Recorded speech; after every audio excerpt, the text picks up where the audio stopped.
Okay, good morning, everybody. Welcome to the first of two Lytle lectures, this morning being a technical lecture. So the man I want to introduce, I first met in 1975 as a young graduate student, and he was a not much older young assistant professor. I was sent on a pilgrimage from Cleveland, Ohio to MIT to look at graduate schools. And at that time, Alan Willsky, new professor, just starting out, had done a great thesis on algebraic systems theory, a field he was soon to leave to stochastic control theory and then to go on to multi-resolution analysis. Along the way, he collected pretty much every award you could get in control theory and some in signal processing, perhaps the most notable being a 2010 election to the National Academy of Engineering. Alan has been at MIT for his entire life, since undergraduate, graduate school, assistant, associate, full professor, endowed chair, professor, director of the Laboratory of Information Decision Systems. But on the way, he was also a founder of AlphaTech, a successful company, has an honorary professorship from Rennes in France, and has perhaps 200, 300 papers, publications. Many of you know his two textbooks with the digital signal processing with Al Oppenheim and the pink book on linear systems theory. So without further ado, let me introduce my dissertation advisor, and welcome to Seattle, Al Willsky. Thanks, Howard. It's a pleasure to be here. So today's talk it says it's a personal journey. It will be. I mean, it's a journey from some things I did in signal processing to machine learning. I'm not going to start at the beginning, though. I'm going to talk about just some background. I'm not assuming that everybody here knows a lot about graphical models. So I'll talk about things that weren't part of what I was thinking about when I first got started, but they're important, some of the things that I will talk about. So I want to talk about what an undirected graphical model is, or a Markov random field. You have a bunch of random variables that are indexed by nodes or vertices in a graph. And there's a notion of Markovianity that goes with this. That's a generalization of the idea that conditioned on the present, which separates the past and future become independent. Here, take the values on any set of nodes that separate the graph into disconnected components. For example, nodes 3, 5, and 8, conditioned on the values of at those three nodes. The three sets of disjoint values that are left are independent. Value at 9, the value at 4, and then the set of values at the other four nodes on the left. So that's a notion of Markovianity.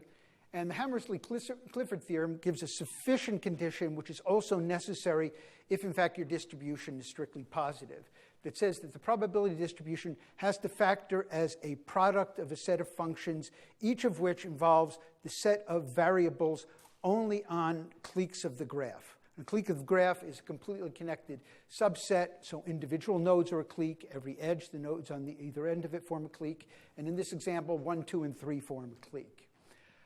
So this is one form of it, and I'll be a bit schizophrenic about writing P of x as a product of a bunch of things, or if we're dealing with something that's strictly positive, which is all we're going to deal with, I'll write each of those terms as the exponential of something.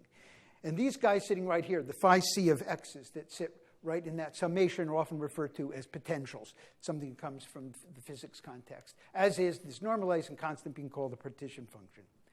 I'm going to be focusing on what is known as pairwise graphical models. These are models in which the only non-trivial functions that come into that are ones that involve either individual nodes or nodes on connecting two edges, two variables that are on an edge.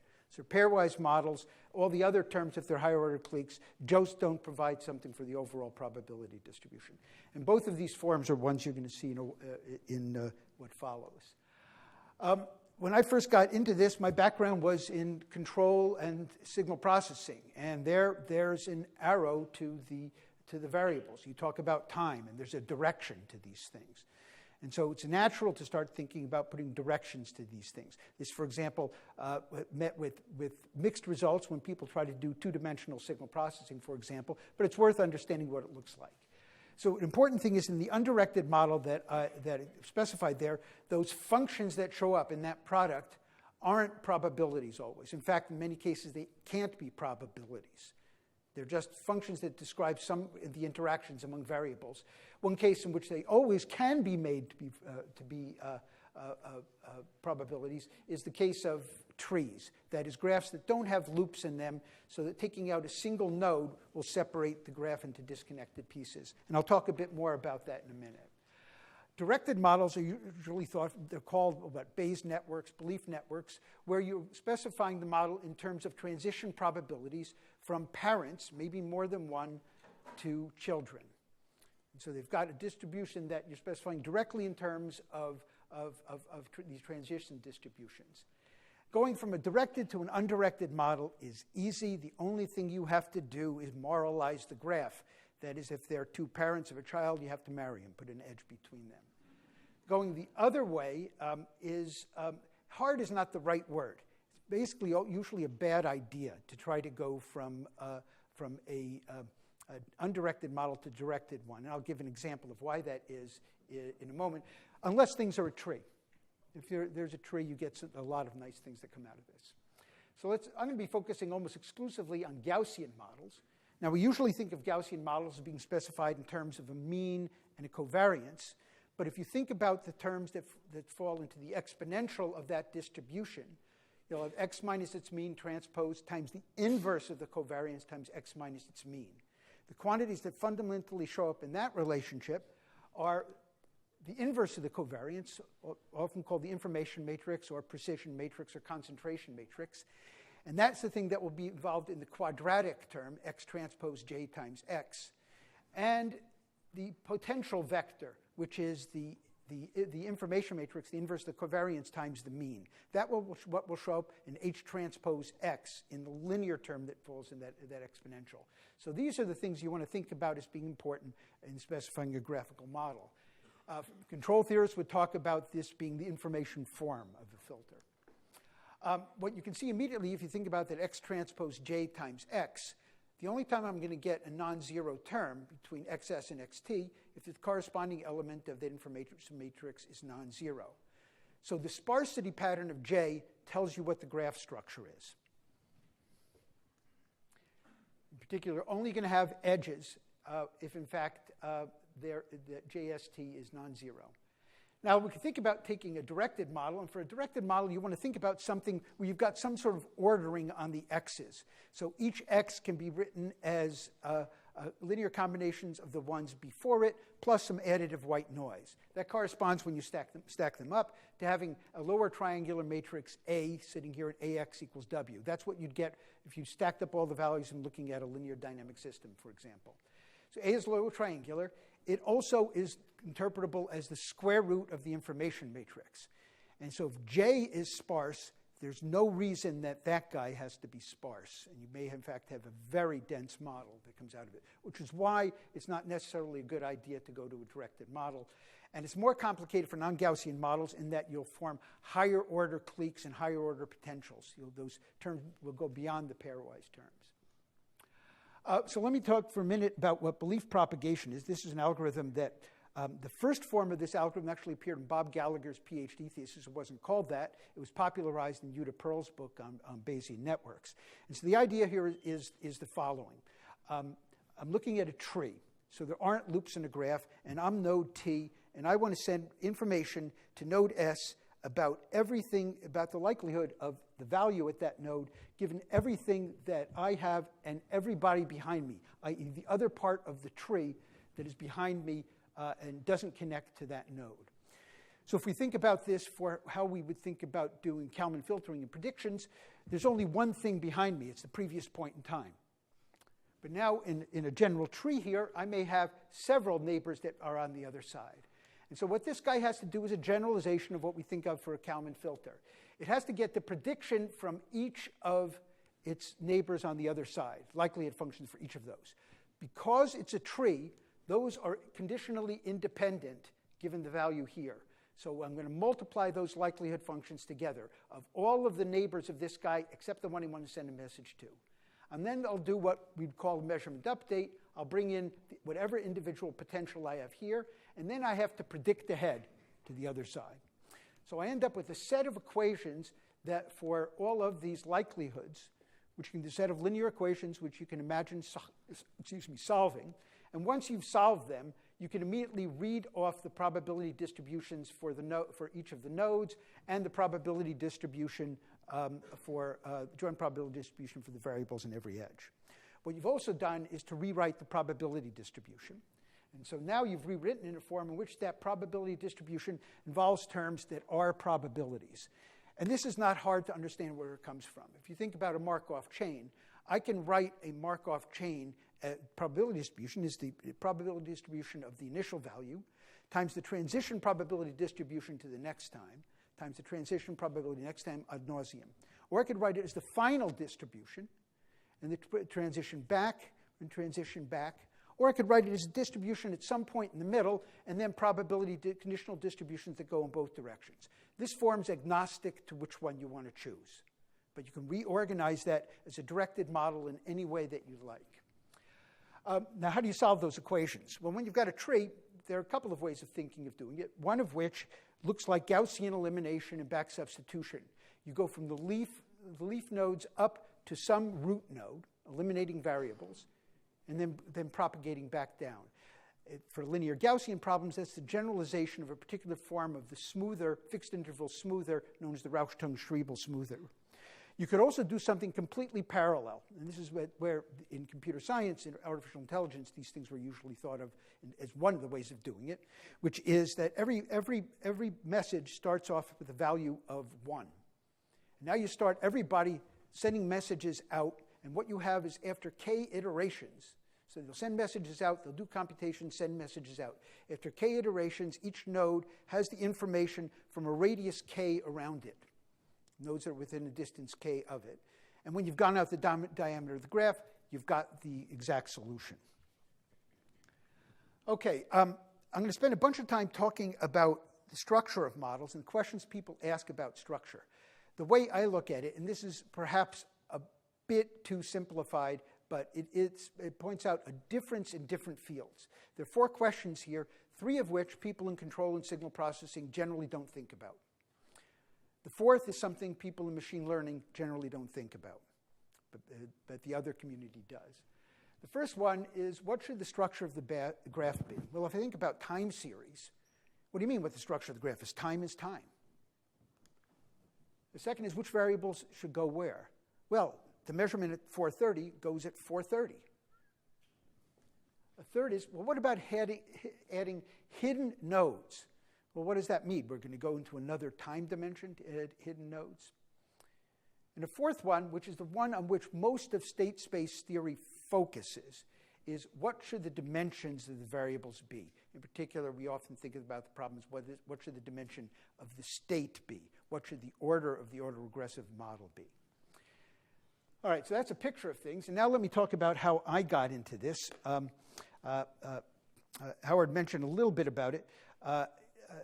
I had the great privilege of spending a sabbatical in Rennes, in France, with Albert Benveniste and Michel Basseville, and this was just about the time wavelets were becoming hot, being proposed for everything from signal processing to producing better types of cottage cheese. And so it was being proposed for everything. What we wanted to look at is, well, gee, we wanted to build multi-resolution models, because what wavelets do is decompose a signal at multiple resolutions. We wanted to build multi-resolution models in which we could, in fact, in some case, be able to show that wavelets were the right thing to do, not just a good thing to do. And that was on our agenda, although we didn't answer that for a few years. But more, we wanted to build a framework in which we could do efficient multi-resolution analysis. And if we were interested in problems, what you see on the right is a picture of the satellite tracks of a particular satellite measuring an ocean property. I'll actually talk a little bit more about that tomorrow. What's important that we wanted to capture is the fact that the things that can be multi-resolution are diverse. In many problems, the phenomenon may be multiple resolution. So in particular, the ocean has behavior at very different scales that people are interested in. If the data may be multi-resolution. Satellite data coming from a satellite, and also you may have data from ships on the surface. Whether either those are true, the objectives may be multi-resolution. In particular, oceanographers may be interested in basin-level scales or in things that are much more localized. And whether any of those things are true, you may want to have algorithms that are multi-resolution, the idea being that coarser algorithms may be simpler to solve and guide finer ones. And we worked on a variety of things, developed things for a variety of applications, and others picked up on this and working in applications that I can't say I know anything about. Now, how did we get into this? We started thinking about how you would specify multi-resolution models on trees. And here's a picture of two trees, one representing what you could think of as a one-dimensional signal. Each level in the one on the left here corresponds to a level of resolution, and the one on the right for a two-dimensional signal. And we began, mostly because of our background in signal processing control, about thinking about modeling in the sense of, gee, how would you synthesize signals that have multi-resolution description? And that led us to directed models on these trees. And so here's a picture of what a directed model might look like. So S gamma here, gamma, think of it as corresponding to z to the minus 1. It's a backward shift.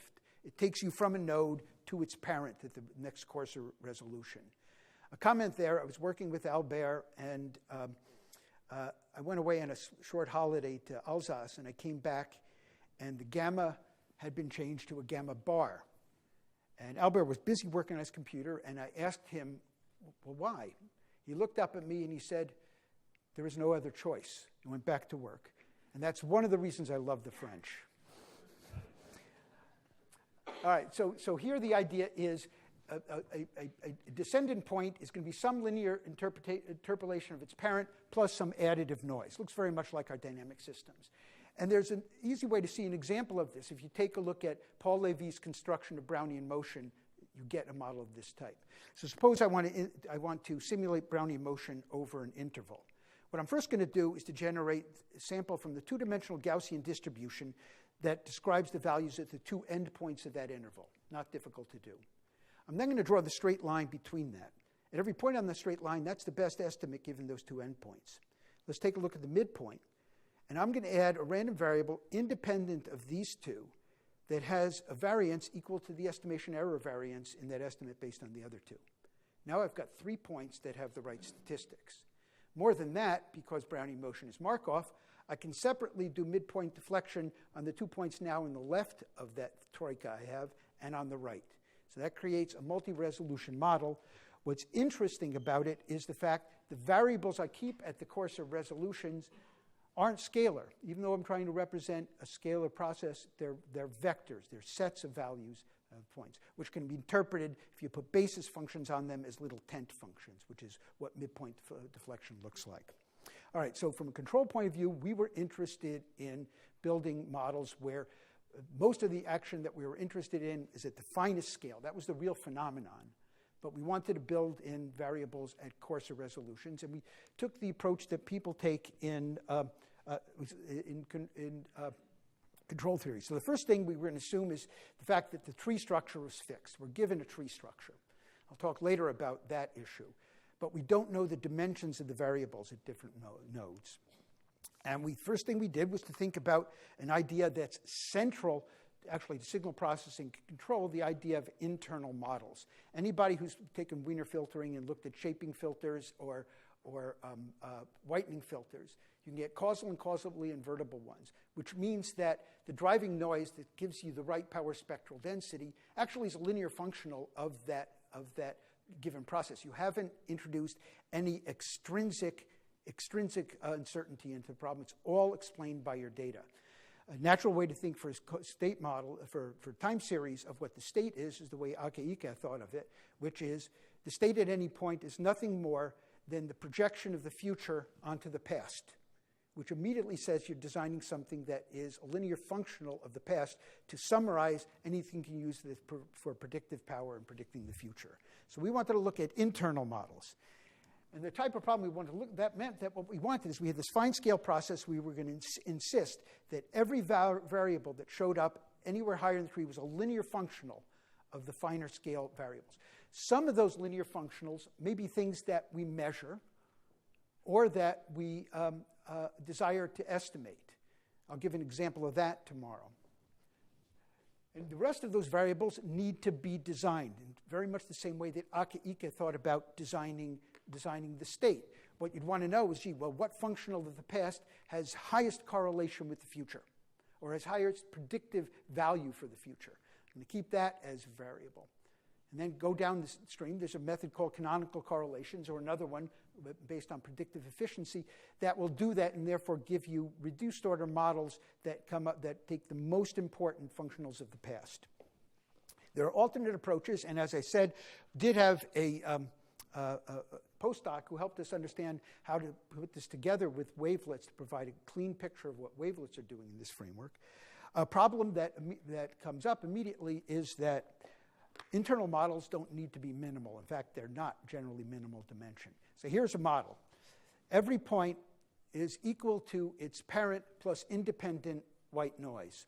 So if I have two of those descendants down here, each with equal to the parent plus an independent noise, there's no way that the parent is linear functional of those two. So there's a problem in trying to keep yourself to have minimality.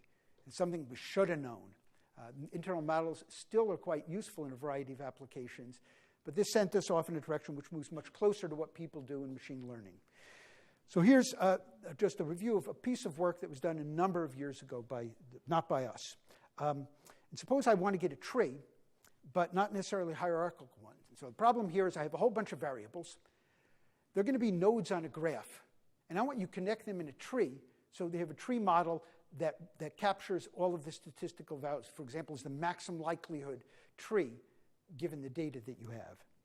So the idea here now is going to give you a maximum likelihood tree given all of the sample data, or if you have exact statistics, I'm going to give you the covariance matrix and the mean. The mean's not a problem, it's the covariance that is. And this is different, completely different than where I came from in state space theory, where there's no state here. It's the structure of the index set that's the entire problem. Well, Chow and Liu found an extremely efficient algorithm for this, which did the following. Form the graph, first form a complete graph between every pair of nodes, and put on that, each of those edges, the mutual information between those two variables at the ends, and take the max weight spanning tree, very fast process to, in fact, come up with a model. Well, that doesn't deal with something that we were trying to deal with our multi-resolution models, which was we wanted to introduce hidden variables that captured things other than what we saw just in the observable variables at the finest scale. And so that leads to some work of one of the doctoral students in my group, Jin Choi, on the reconstruction of latent trees. Now, some of these ideas Yuta Pearl had in his work, but he didn't turn it into an algorithm. And Jin made a couple of beautiful insights that led to a surprising algebraic algorithm that works very well. So the idea here is everything in blue here, these are the observed variables. Those are the observed variables. And the question is, can you, if it exists, can you reconstruct a hidden tree that captures those statistics? And we're going to put only one assumption on this. This is one that Pearl introduced, is the notion of minimal latent tree. And minimality doesn't have anything to do with dimension here. It has to do with how many hidden nodes you're introducing. And what we need to have is to have each of the hidden nodes has at least 3 neighbors. So if you look at this picture on the bottom, you'll see the node H4. Well, that's extraneous. I can marginalize that out. If I marginalize that out, all it's going to do is put an edge between H1 and H3. And this guy hanging off at the bottom, H5, I'm marginalizing it out, it doesn't do anything. That's not minimal, that one's minimal. The key to Jin's work is this very busy slide. And I'm not going to describe, we can do it both for continuous and discrete variables. For continuous variables, what you're doing is you're defining a distance between the variables at different nodes. And the distance is very simple. I compute the correlation coefficient up in the upper right there between a pair of variables, xi and xj. And the distance I'm going to put between I and j is the negative of the log of the absolute value of that correlation. Okay? So it gets larger when you have lower correlation. What's important is that if there's a tree, that distance is additive. So the distance between nodes 1 and 2 here is if there is a hidden tree that looks like this, the sum of those distances on that red curve. All right, that gives us the key to how we can discover hidden variables. So right now I'm going to assume that I'm looking at exact data and there indeed exists a hidden tree model. Let's understand what you can do there. And the picture here is the following. Suppose I take a look at two of my observable variables, and I calculate the difference in the distance that each one of those variables has to any one of the other observed variables. So the distance of j to all of the others and the distance of I to all of the others. If those distances are all constant, one of two things has happened. Either that difference between them just happens to be this distance. That is, the way that j is going to get to any other one of the observable nodes is going to go to I and then do whatever I does to get there. That means I can identify child-parent pairs from these data and get those directly. On the other hand, if the difference between these two is the same to the difference in the distances of these two to any other node is the same for any of these other nodes, but doesn't equal the distance between these two, there must be a hidden variable. Okay, so I can identify sibling pairs. Okay? Once I've done that, I have the basis for creating an algorithm. So what I'm going to do first is, the blue things are things I've got, is I'm going to compute these distances, in principle, between every pair of nodes, di and dj and di. I'm going to compute the distances of them to every one of the other observed nodes. If they're not all equal, I don't care. If they're all equal, I've got something. I'm going to identify parent-leaf-child pairs or leaf-sibling pairs. So in this picture, I would have identified those pairs. Now I need to introduce a hidden variable, h1. Well, I can immediately figure out what its distance is to all of the other observed variables. For example, if I wanted to get the distance, looking at the top picture, from 5 to h1, and I only have available the distances to the observed variables, that's all I know. Well, if I take the distance from 5 to 3, so distance from 5 to 6, and I take the distance from 5 to 3, and subtract from it the distance from 6 to 3, taking the additivity into account, you realize what I've got is twice the distance from 5 to h1. And therefore, I can reconstruct exactly what h1's distance is to every other node. What does that mean? I can color it in, get rid of all these children. Now I've got a problem with a smaller graph, and I repeat the process. So recursively, I identify variables. This always identifies a set of variables at every step, assuming there's a real tree. It does it recursively. For any process that has a hidden tree, it will find the minimal hidden tree, always. Its complexity is best if you have small diameter graphs. The best is a star graph, where there's one node and everybody else is its child. Get that lightning fast. The worst is you have something that kind of looks like an HMM, a long chain. So the diameter of the graph is bad here. There's a corresponding algorithm that has exactly the opposite.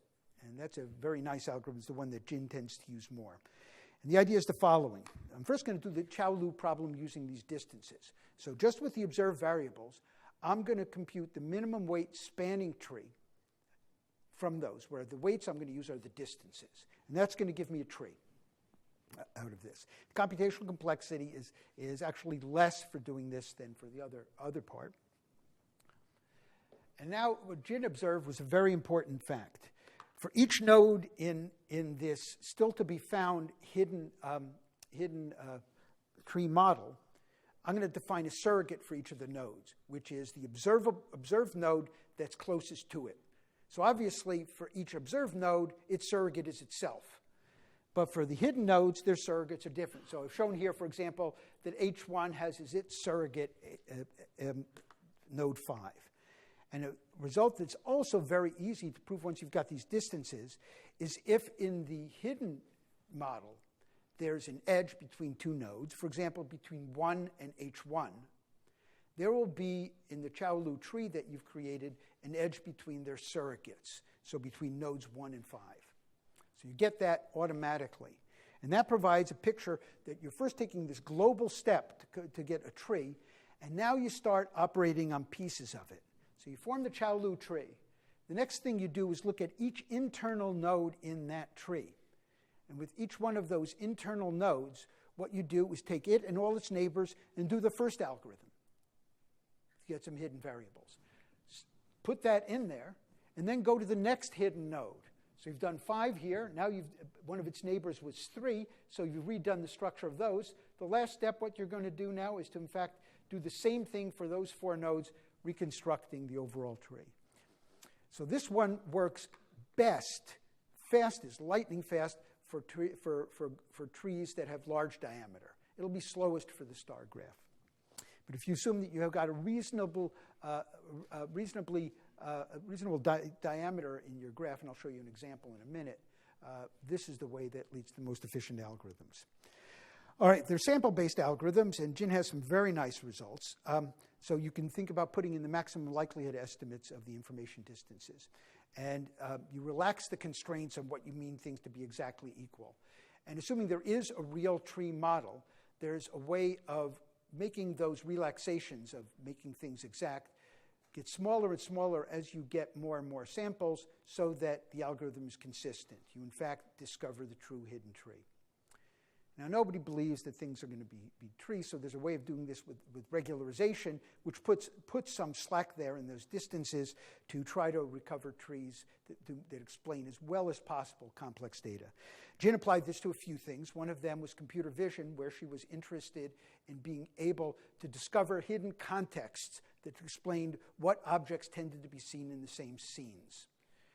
Another one she looked at, which gave me an early indication that she was probably heading over to the dark side in a hedge fund, was she took a look at the earnings per share data from the S&P 100. Actually, it was the S&P 84. She wanted to take the 84 companies that were in it over a very long period. I think it was 1990 to 2007. And here's the tree that comes out of it, and some of the things the algorithm discovers. For example, telecom companies have some variability that's explained commonly, not completely, but commonly. A more complicated one is to take a look at technology companies and to see where you get some of the companies that have common amounts of variability. So this guy clearly says that there's something common in how these earnings per share vary for these, but you'll get other nodes in here which will, in fact, say that there's some other layers of that variability, some multi-resolution structure to this. Okay. All right. So we did a lot of work on things with trees. And trees, algorithms are easy, but there's a price you pay, which is they're not nearly as expressive. So for example, if I really was trying to do image processing, those 2 shaded squares on the bottom are very close physically, but they're very far apart on the tree. That means all of the correlation between them needs to be captured at that node, which is their common ancestor. All right, so what happens if you don't have a tree? So what do you do in this case? There are several things you can do. The first is something that you'll see, and I won't talk about a lot. It's form a junction tree. Roughly speaking, it's what we would do when we do state augmentation, when we take an nth order autoregressive process and put it into state form. It's a little different than that. It has some similarities to that. Generally, it's a bad idea because of the fact that you end up augmenting things to quite high dimension. A second we did for a long time was we flaunted it. We said, so what if, in fact, we've got this problem? If our objectives are at a coarse enough level, we're not going to worry about the fact that there are artifacts at the fine level. And I'll give an example of that tomorrow. The third is an algorithm that exists out there. Say, look, you've got these equations that for these likelihoods. Now, those equations are based on the fact there aren't loops in the graph. But each of those equations just involves a node and its neighbors. I'm going to take the messages from all my neighbors away from you, combine them, and send you a message. So why don't we just apply it and forget the fact that there might be loops in the graph? And you got something that's got the wonderful name of loopy belief propagation. And it can have problems. I mean, something that can happen is Chicken Little has an acorn that falls on his head. He tells Lucky Ducky, he tells Henny Penny, who tells Lucy Goosey, who tells Chicken Little, who says, I knew I was right. Okay? All right, so you can get rumor propagation.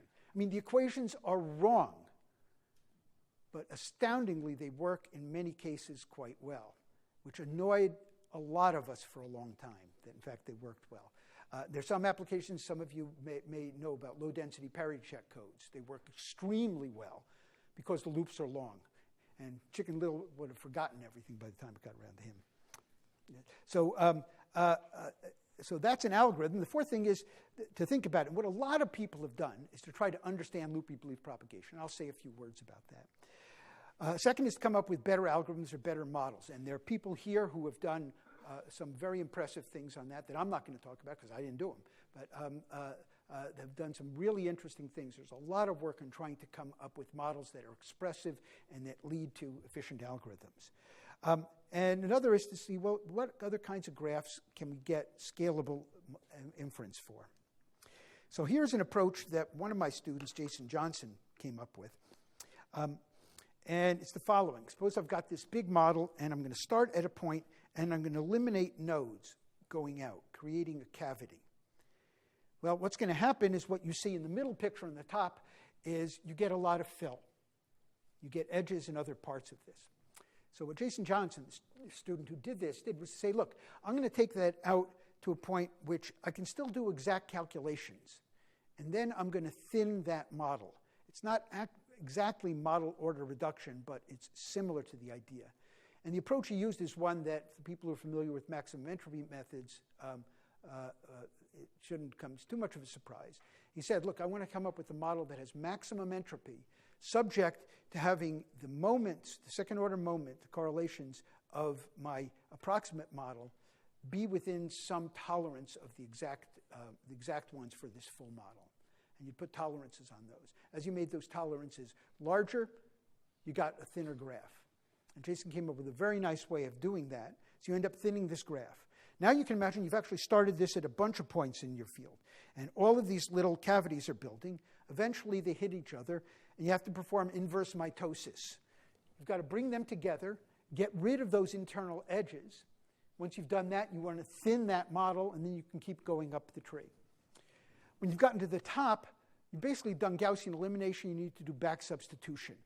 The term here is at each point, what I've got, in essence now, is the Markov blanket of what's inside of it. And I'm not going to go through it, but it's exactly the same thing as you march down the tree. And you can deal with pretty big problems, like the world. So this is sea surface temperature measurements over the entire Earth. I can't remember, it's 1 or 2 million variables. On the left, you've got the estimates. On the right, you've got the error variance at every single point there. So this is 1 or 2 million by 2 million covariance matrix. We can get the diagonals to quite good accuracy. It's interesting to note that if we didn't do that thinning, this would exactly have been something that was doing junction tree algorithm. We'd be exactly doing Rauschenberg-Triebel smoother on the entire system. But we're doing these thinning operations, and the question asks us, how do those errors propagate? Well, that's a question which you can answer in 2 different languages. One way to think about it is, gee, I don't want the coupling, the potentials between edges that go out to farther out to be too strong. Otherwise, the errors are going to propagate out. Control, we talk about that as being controllability from the noise. Second, I might want to have individual potentials out there that would override, so single node potentials that would override the errors that were coming here. That's observability. So there's a nice tie to things that come from what was my home several decades ago.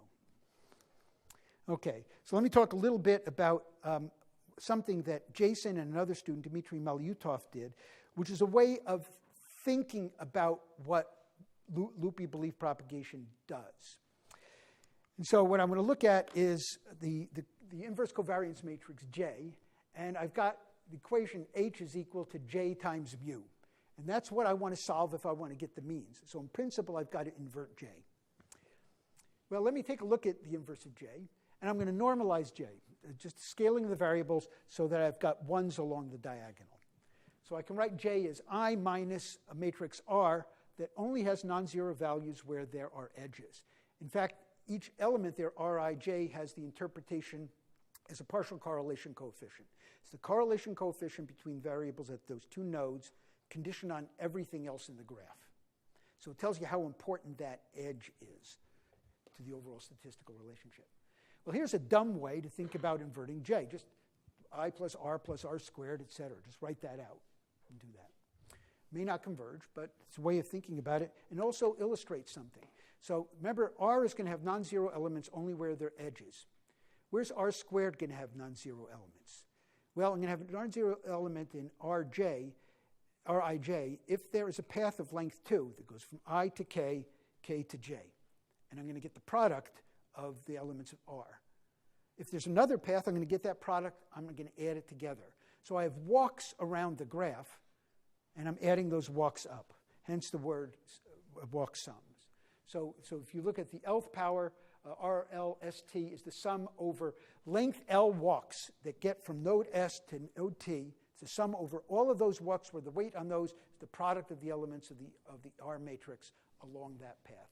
So the ones you might be most interested in are the self-return walks, RSS, because these are the things you're going to need if you want to calculate the variances at each individual point. All right, and that's what this says, is in fact, the covariance element PST is the sum of all walks that go from node S to node T. You're not going to calculate it by calculating this infinite number of walks, but it's a useful way of thinking of the information that's accumulated. And the means you get by a simple transfer function, again using those walks. So inference algorithms can calculate, collect walks in different ways. One is they could actually solve the entire problem, just invert the matrix. They've collected all the walks. Or they may do it for parts of that. But if you want to have all possible ways of collecting those walks to work, I need these sums that are going to come up here to be absolutely convergent. Now, what I know about the matrix R is it has a spectral radius less than 1, because I minus R has to be positive definite. But if I want to look at absolute convergence, I need to look at the matrix R bar, where I place every element of R by its absolute value. Okay? And that one doesn't necessarily have a spectral radius less than 1. If it does, any way of ordering these things works. Loopy belief propagation works. It's safe for women and children to go out on the streets.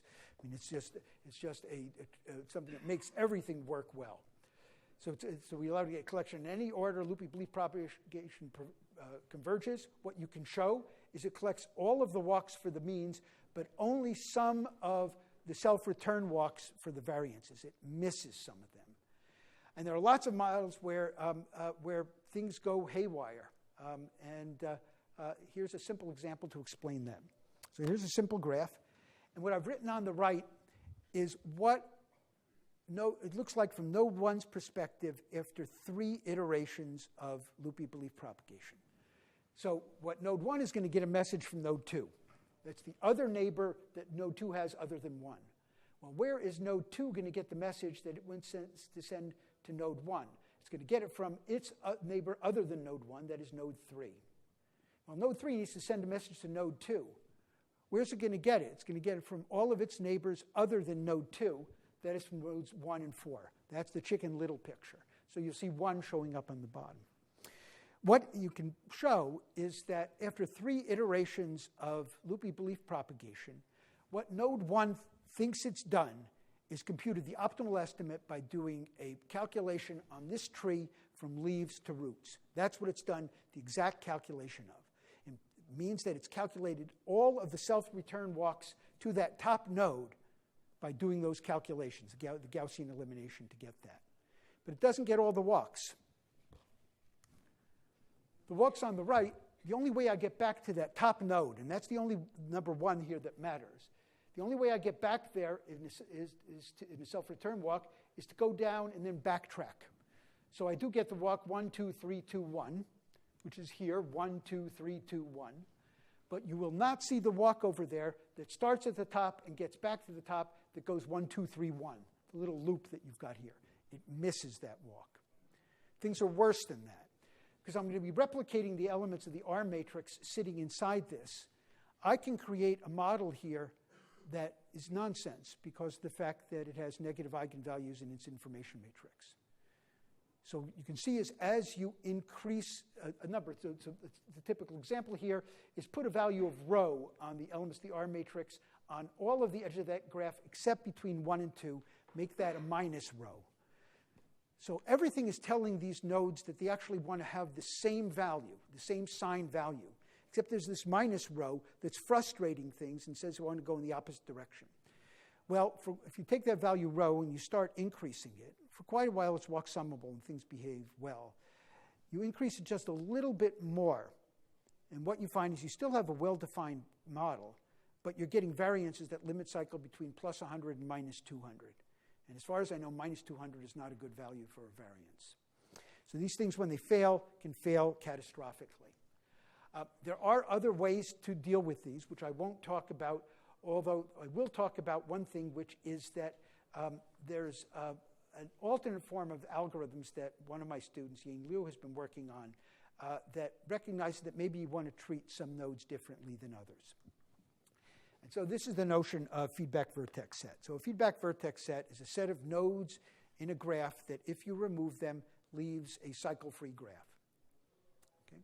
And the idea at the least romantic way of describing it is, gee, that creates a really nice idea. I'm going to do Gaussian elimination on all the rest of those variables. It's a tree, so I can do that pretty quickly.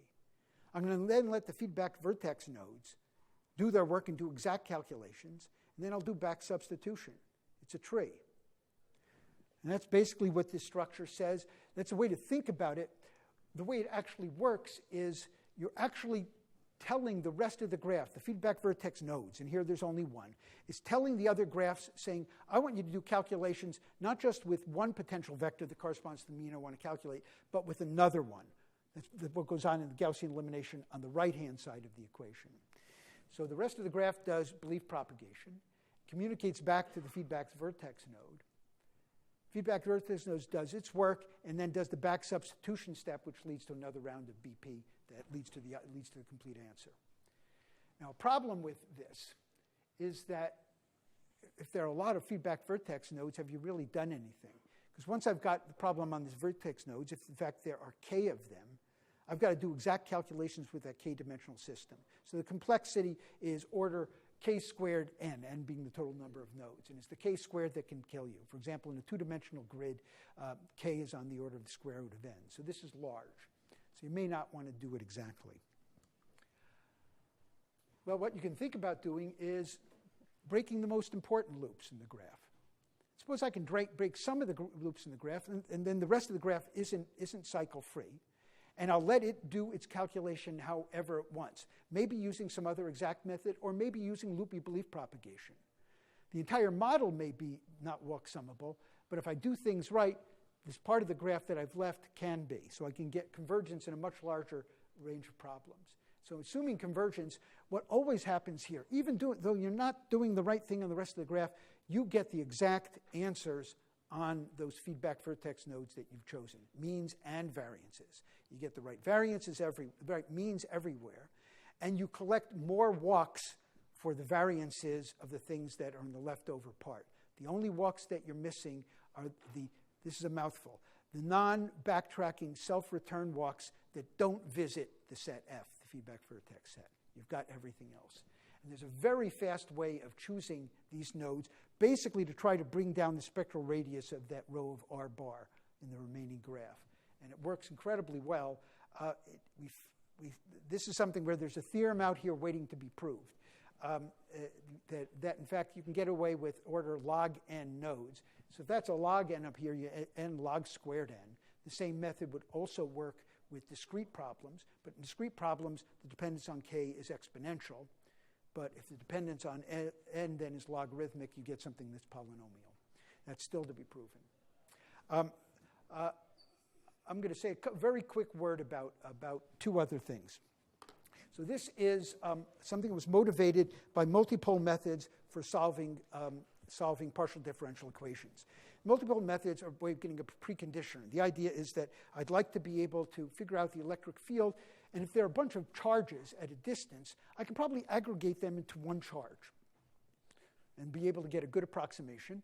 And then what I'm going to do is, because there might be some of those discontinuities, just like there are in any tree, I'm going to do some FIR filtering.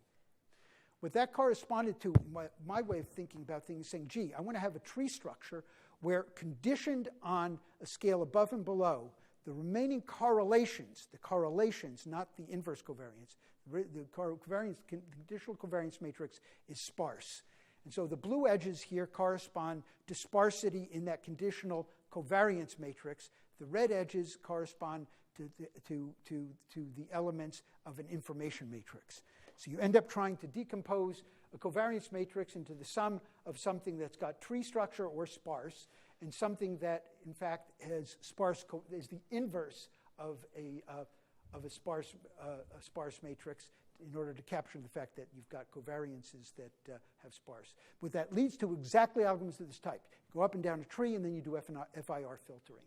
And the problem of finding that sparse part, those of you who are familiar with max entropy and doing log determinant types of things, it's kind of a dual one, because you're looking for sparsity now in sigma rather than in its inverse.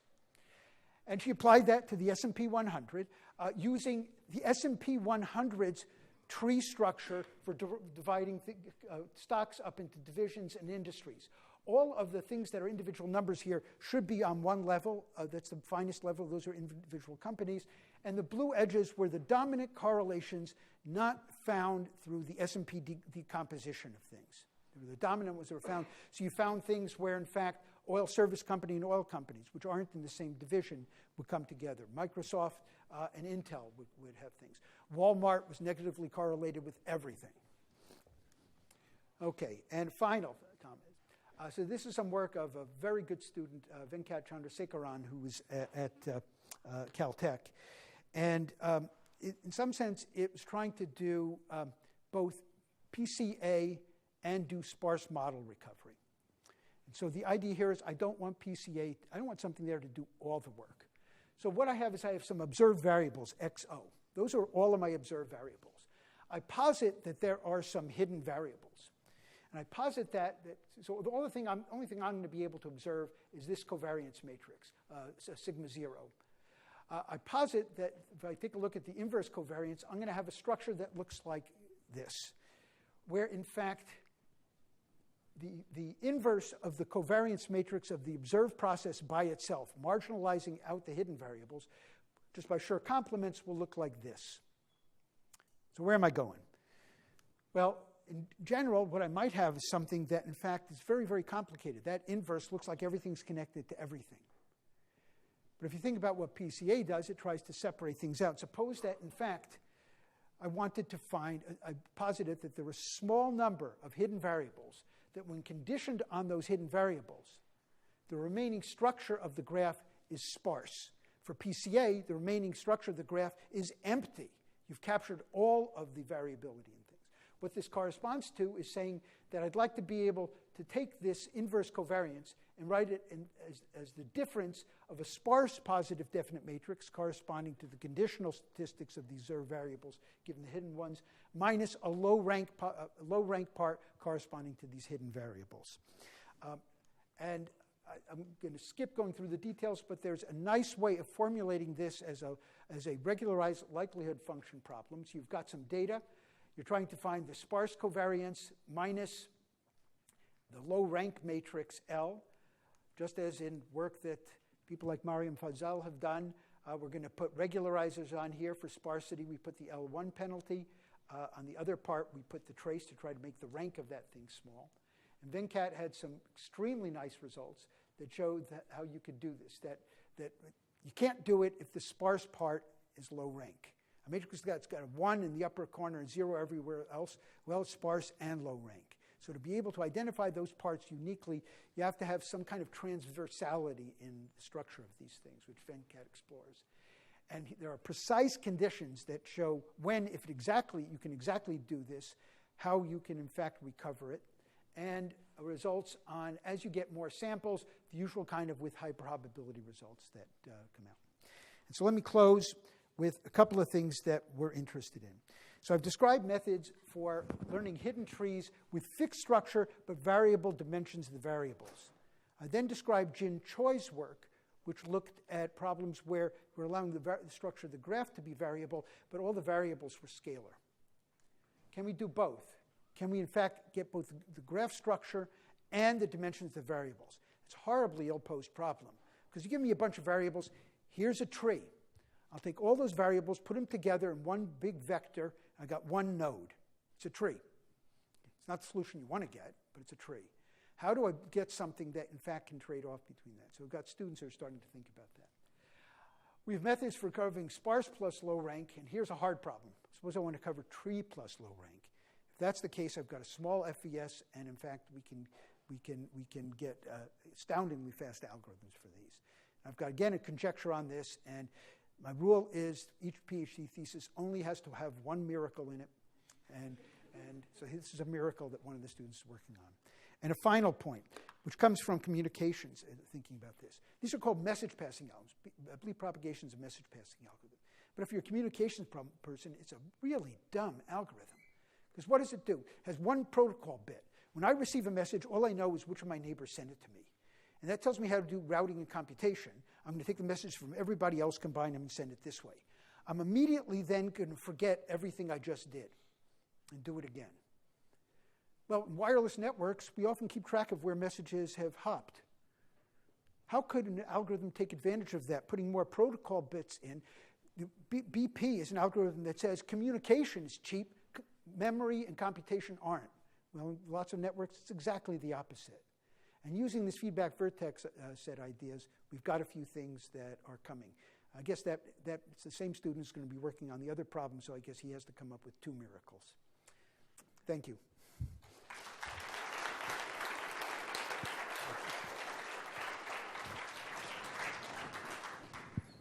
Thank you very much. We have time for a couple of questions.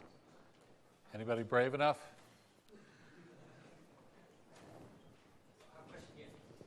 Yes, so you emphasize this message passing a lot. How about variational method as an approximation? Did you discover altogether, or have you found that variational method as an approximation to do so learning? belief propagation can be viewed as a variational method. If there's a wonderful paper by Jonathan Yedidia, Yair Weiss, and Bill Freeman that show that you can formulate the problem of solving for the optimal the probabilities exactly as a variational problem. It's a very hard variational problem because the constraints are large. And what do people do? They approximate the likelihood function into a simpler form. It's a form that, it's the exact form.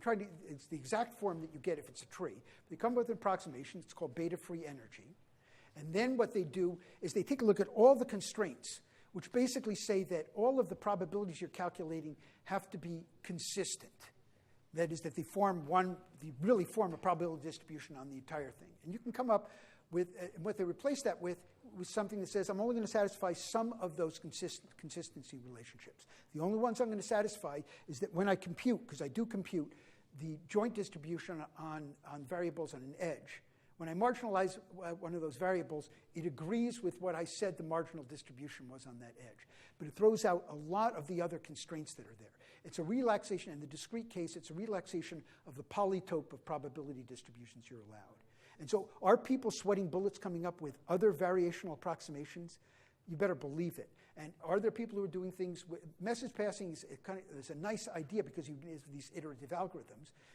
It's probably not the first way that most of us would think about taking a look at AX equals B and solving it in general. But trying to take advantage of the graph structure is something. One of the things you can ask here, which is I've asked this question a number of times. I haven't done anything on it because I can't figure it out, which is, you can imagine here that think about the messages we're sending. We're only allowed ourselves to send messages along the edges that describe the statistical structure of the graph. What if the communication network's different than that? And I can send messages elsewhere. What if I can broadcast? What do I do with them? Anybody have any good ideas? There are a couple of miracles there. That would be interesting things to do. A related question was that in recent machine learning community, they developed quite a number of technique called energy-based method. What kind? Energy-based method that actually avoids very difficult problem of partition function. So how do you think about that approach in comparison to something you're talking about? So calculating the marginals, of course, is roughly speaking analogous to calculating the partition function. So if you want to get your hands on those, Nothing here actually necessarily touched the partition function. I was working on the probabilities. As I've said, so I'm not sure which people you're talking about in this field, but there are a lot of people. I mean, if you go into the physics literature, there are all sorts of things people have done on self-avoiding walks as ways of trying to do calculations for a variety of these things. So I'm not sure which energetic methods you're talking about. There are a variety of other methods which are basically say, let me look at graphs which have really nice structure where the sum product algorithm does the right thing. One of my former students, Martin Wainwright, now at Berkeley, did something really interesting. It basically says that 2 wrongs are a right. One, he says, I want to learn the structure of a model. And I can't do that because the partition function in there, I'm going to use belief propagation or something to construct it. And I've got the wrong model. But now I'm going to apply it to data. I'm going to do exactly the same wrong thing. I'm going to use belief propagation on it. Guess what? Sometimes you do a lot better using that algorithm on the wrong model, which is a rather stunning statement to make. So 2 wrongs can make a right. That's actually a general pattern in machine learning.